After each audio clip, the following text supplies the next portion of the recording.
On n'a rien vu de votre travail depuis 5 ans. En fait, vous êtes un bandit. Et vous voulez encore vous présenter à la mairie pour nous voler encore pendant 5 autres années. On n'a pas de travail. Les diplômés sans emploi ne font qu'augmenter au Tchad. Vous êtes le maire ici. Les jeunes de cette localité n'ont pas d'opportunité. Vous êtes là depuis 5 ans. Et comme si ça ne suffisait pas cette torture, vous voulez encore revenir faire 5 ans. Cette fois peut-être pour nous tuer.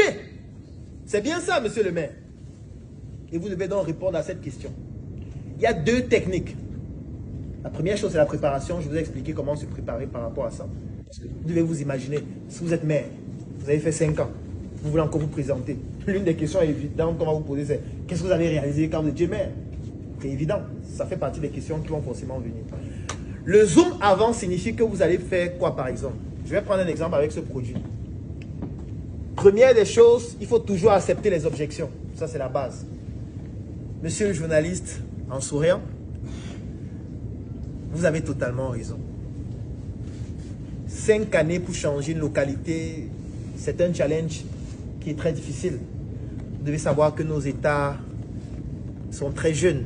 Un État comme le Tchad a combien d'années? 60 années et poussière. C'est assez faible pour développer tout un pays. Pendant 5 années, nous avons décidé de réunir 10 jeunes dans notre localité, dans notre commune.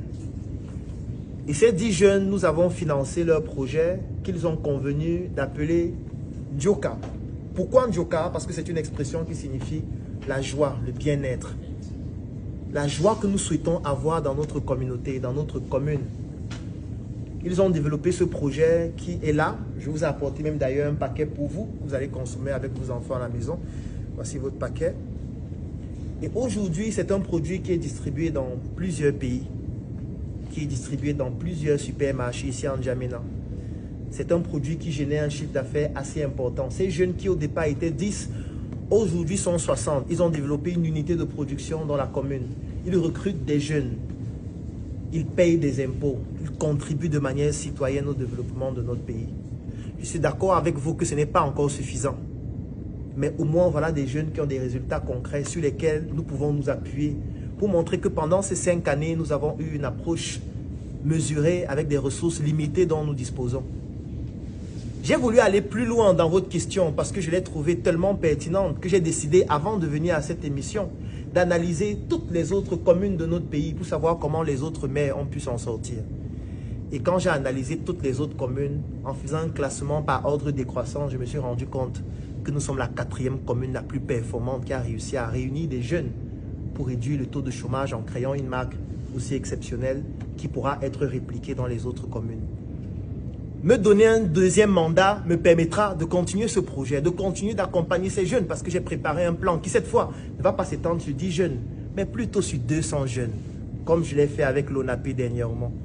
Et mon but ici est de permettre à toute la jeunesse tchadienne de s'inspirer de ce modèle qui en fait est inspiré de nos ancêtres parce que vous savez que la culture africaine est basée sur la communauté et cette communauté est basée sur le conflit parfois qu'il y a entre les générations que nous avons pu résoudre en faisant en sorte que les personnes âgées puissent partager leurs expériences avec les plus jeunes qui développent dans ces projets et nous les aidons dans leur circuit de distribution parce que c'est par exemple moi qui a permis que ces produits soient distribués au Cameroun où j'étais dernièrement. Vous pouvez retrouver ça à Santa Lucia ou encore à Dorf.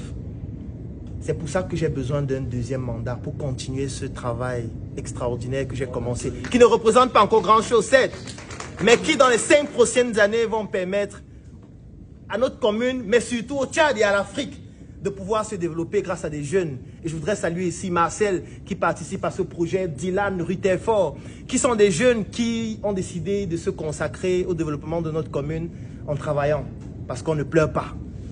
Merci beaucoup. Bon, ça, on appelle ça le zoom avant.